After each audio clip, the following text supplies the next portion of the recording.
They say gods don't bleed. But what happens when one of them does? When Gojo Satoru fell, the anime world stood still. That's not an exaggeration. It wasn't just another character death or a simple loss. It was the unraveling of a myth. Gojo wasn't just the strongest Jujutsu sorcerer. He was a symbol, a living ideal, untouchable, invincible, untamed. For fans, Gojo represented the cheat code, the safety net. The moment he was on screen, tension disappeared. Because no matter what, Gojo would win. He had to win. And then, he didn't. From the very beginning of Jujutsu Kaisen, Gojo stood apart. The blindfold, the smirk, the limitless power.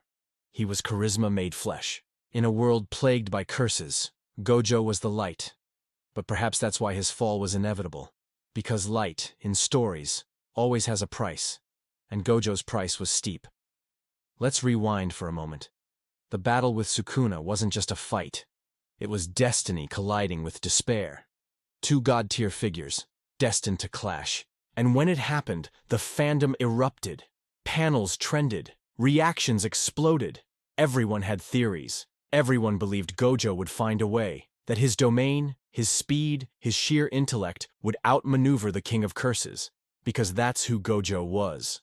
And yet, in the quiet moments before the final blow, we saw something terrifying. Doubt. Not in Gojo's expression, but in ours. For the first time, we entertained the idea that maybe, just maybe, the god might fall. And when he did, it wasn't with a scream. It was with a conversation, a farewell, an acceptance. That's what hit hardest. Gojo didn't die angry. He didn't rage against fate. He smiled. He let go. And that's when we knew. This wasn't just a defeat. This was a funeral for certainty, for comfort, for the idea that the strongest could always protect us. The fall of Gojo Satoru shattered the illusion. It told us no one is safe, not even the gods. But why does that matter so much? Because in shonen, we cling to anchors. We need our Gokus, our Narutos, our Luffys. We crave the unbreakable heroes who carry the world on their backs. And Gojo, he was that and more. He didn't just carry his world, he carried ours. The safety we felt watching Jujutsu Kaisen was because Gojo existed, and his fall felt like losing a part of ourselves. Yet, there's beauty in that pain. Because Jujutsu Kaisen never promised safety. It promised consequences. And Gojo, the ultimate protector, knew that better than anyone. His death wasn't just a plot twist. It was the final lesson. That power without humility, without connection, isolates. Gojo stood alone at the top, and he died there too. Still, there's more to this moment than sorrow. There's the echo of legacy. Gojo inspired generations, both in his world and ours. His students don't fight because they want to be him. They fight because he believed they could surpass him. That's the real core of Gojo's arc. Not just strength, but hope. Even in death, Gojo leaves a challenge.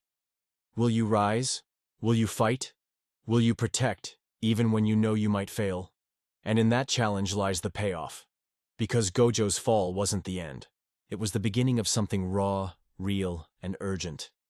A world without Gojo is a world where everyone must grow. Where comfort is gone, and action must fill its place. Watching his final moments wasn't just painful. It was transformative. It shook us awake. We cried not just for the character, but for the symbol. Because we all need a Gojo. Someone who stands when everything else crumbles. And losing him felt like losing our guardian. But Gojo knew this. He chose to fight, knowing the cost. Because that's what heroes do. They go first. They fall, so others can rise. So yes, Gojo bled. The god fell. But in doing so, he reminded us why we watch anime in the first place. Not for invincibility, but for vulnerability.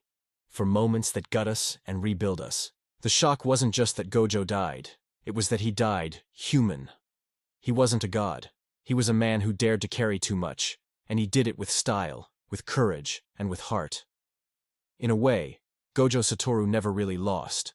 Because what he gave us, the tension, the drama, the growth that lives on. In Megumi, in Yuji, in us. And maybe that's what he wanted all along. We thought we needed Gojo because he was the strongest. But maybe what we needed was the moment he was gone. To realize we were never watching gods. We were watching people striving to be more. And now, it's our turn.